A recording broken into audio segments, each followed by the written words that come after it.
Dans le Sud Kivu, les chrétiens catholiques et plusieurs autres personnes de bonne volonté ont manifesté ce jeudi dans la ville de Bukavu et dans plusieurs autres territoires de cette province pour exiger la paix et barrer la route au plan de balkanisation de la République démocratique du Congo. C'était sur l'appel de l'archevêque de Bukavu, Xavier, que cette marche a eu lieu.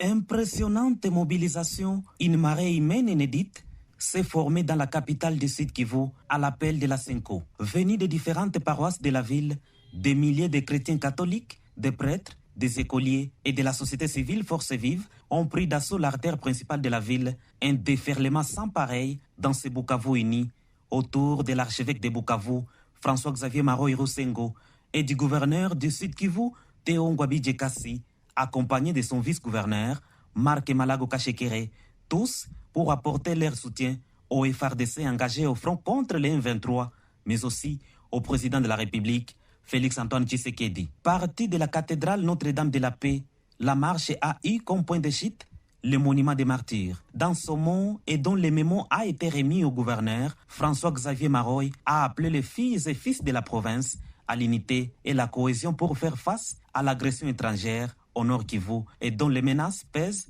sur le sud Kivu. Il a appelé la population à la vigilance et d'éviter toute manipulation politicienne. La défense de notre patrie ne doit pas être laissée aux seuls gouvernants.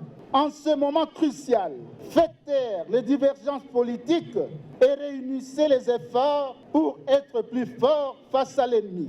Au nom du commandant suprême des forces armées de la RDC et de la police nationale congolaise, le gouverneur Théo Ngwabidje Kassi, qui a rendu des hommages dignes au président de la République pour ses inlassables efforts fournis pour le retour de la paix dans l'est de la RDC en général et au Sud Kivu en particulier. L'essentiel aujourd'hui, c'est d'être unis pour la défense de notre pays.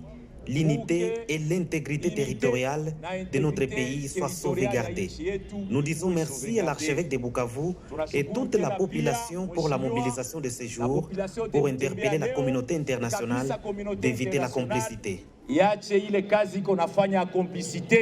L'autre temps fort de la marche, c'était l'appel de l'archevêque de Bukavu, François-Xavier Maroy Rosengo, qui a invité le gouverneur Théo Ngwabidje et son gouvernement, ainsi que les députés provinciaux, autour d'une même table pour un dialogue afin de cimenter la paix, gage de développement.